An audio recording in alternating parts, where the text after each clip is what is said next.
살아있는 평화소리 KCR 뉴질랜드 뉴스입니다. 모델링 전문가들은 발병이 최대 1000명까지 늘어날 수 있다고 생각하고 있습니다. 발병 사례 중 105건은 발병의 가장 큰 하위 클러스터인 맹게레의 어셈블리 오브 갓 처치에 관련돼 있습니다.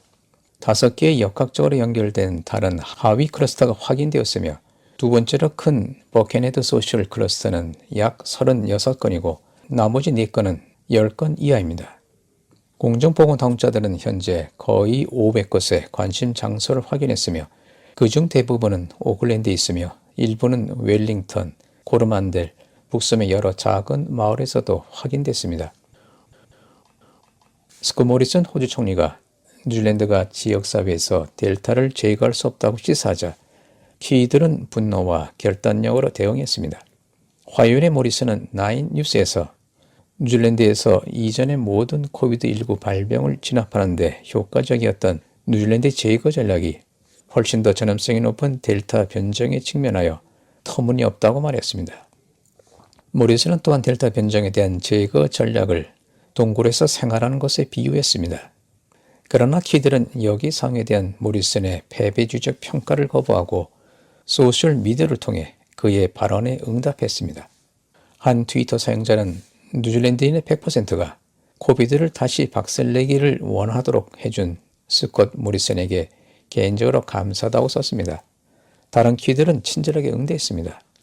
한 사람은 단지 우리를 지켜봐 주세요, 스콧. 당신에겐 친구가 없습니다.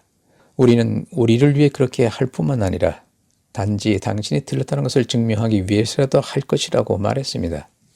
또 다른 트윗에는 명백히 바위 밑에 살고 있는 총리로부터 동굴에 살지 말라는 충고를 받아들이는 것을 거부한다고 말했습니다. 일부 키들은 모리슨에게 그의 트랜스 터스만 동맹국에게 더 많은 존경을 표할 것을 요구했습니다. 뉴질랜드에 대한 모리슨의 비판은 호주가 다백년에 걸친 코비드-19 발병을 억제하기 위해 고군분투하고 있는 가운데 나온 것입니다. 호주 수도 별구, 뉴사우스웨일즈와 빅토리아 일부 지역들이 폐쇄되고 정부에서 이를 확진 사례가 급증하고 있습니다. 그 결과 모리슨은 팬데믹 이전의 삶으로 돌아가는 국가의 로드맵에 대해 주지사들의 증가하는 반대에 직면해 있습니다. 계획에 따르면 16세 이상의 백신 접종 가능 인구의 70에서 80%가 예방접종을 받으면 록다운과 제한 등이 완화됩니다. 모리슨은 백신 예방접종률이 이 시점에 도달하면 코비드-19는 다른 전염병들처럼 관리될 수 있다고 말했습니다. 모리슨은 우리는 독감 때문에 국가를 폐쇄하지 않으며 다른 전염병들에 대해서도 그렇게 하지 않을 것이라고 언급했습니다. 모리슨은 사람들은 이것을 몇 가지 기본 요소와 상식적인 조치로 관리할 수 있으므로 독감처럼 치료하고 그것이 우리가 원하는 것이며 그것이 코비드-19와 함께 사는 것이라고 말했습니다. 스웨일의 애슐리 브론필드 보건국장은 데이터는 코비드-19가 훨씬 더 심각한 질병임을 분명히 밝히고 있다며 코비드-19가 독감과 같다는 잘못된 정보를 퍼뜨리는 사람들을 제압했습니다. 브론필드 박사는 스코틀랜드 인구가 뉴질랜드와 비슷하다면서 우리가 그들의 경로를 따랐다면 약 20개월이 지난 동안 지금쯤 약 10,000명이 사망했을 것이라고 말했습니다. 그러면서 매년 약 600명이 독감과 관련해 사망한다고 밝혔습니다.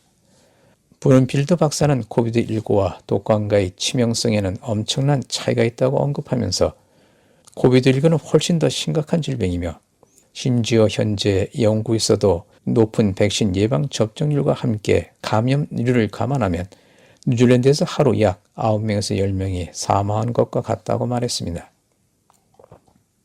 호주의 야당 정치인이 스콧 모리슨 총리를 비난하며 호주의 코비드-19 발병뿐만 아니라 뉴질랜드의 발병도 책임이 있다고 말했습니다.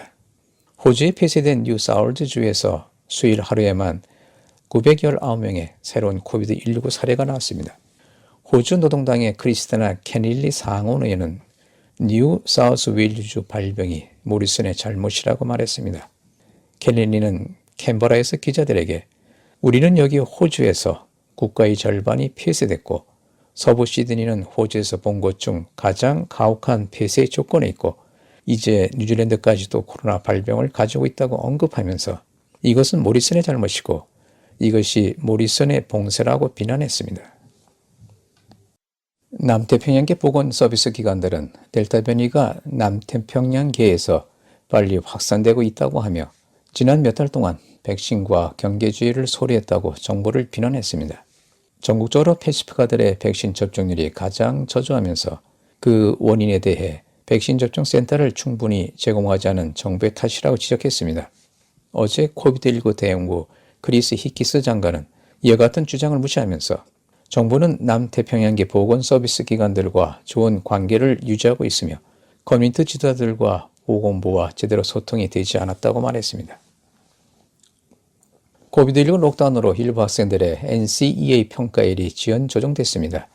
금년도 NCEA 마지막 날짜와 뉴질랜드 스칼라십 시험 날짜들도 2주 지연됐습니다. 시험은 11월 22일 월요일부터 12월 14일 화요일로 변경됐다고 NJQA는 웹사이트를 통해 밝혔습니다.